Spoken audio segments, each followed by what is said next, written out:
Samedi 27 mai 2023, la Palme d'Or du 76e Festival de Cannes a été remise par Jane Fonda à une réalisatrice française, Justine Triet.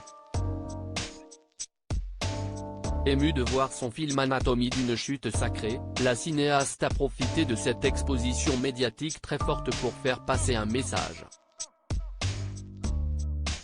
Deux femmes sacrées à la suite, du jamais vu au Festival de Cannes.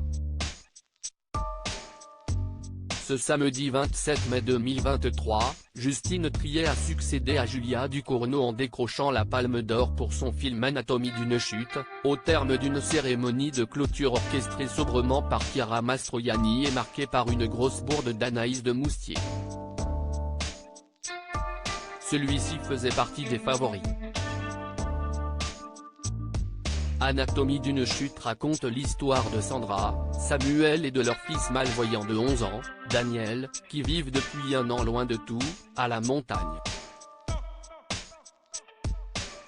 Un jour, Samuel est retrouvé mort au pied de leur maison. Une enquête pour mort suspecte est ouverte. Sandra est bientôt inculpée malgré le doute, suicide ou homicide? Un an plus tard, Daniel assiste au procès de sa mère, véritable dissection du couple.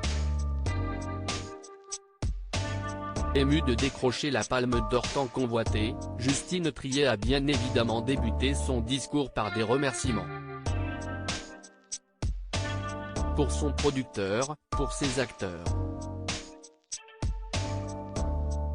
Le tout sous le regard de Jane Fonda qui lui a remis le précieux trophée signé Chopard, tant convoité. Justine Triet a profité de l'immense exposition médiatique dont elle bénéficiait pour s'adresser aux responsables politiques et cibler plus précisément la réforme des retraites. Ce soir, vous me donnez la parole et je ne peux me contenter d'évoquer la joie que je ressens. Cette année, le pays a été traversé par une contestation historique, extrêmement puissante, unanime de la réforme des retraites, a débuté la réalisatrice, sous les applaudissements du public. Cette contestation a été niée et réprimée, de façon choquante et ce schéma de pouvoir dominateur de plus en plus décomplexé éclate dans plusieurs domaines. Évidemment, si est-il socialement que si est-il là ou si est-il le plus choquant mais on peut aussi voir cela dans toutes les autres sphères de la société et le cinéma n'y échappe pas, a-t-elle poursuivi. La démarche de Justine Triet avait notamment pour but de mettre en avant les difficultés des jeunes réalisateurs qui n'arrivent pas à exercer leur métier. Ces mots auront-ils été entendus ?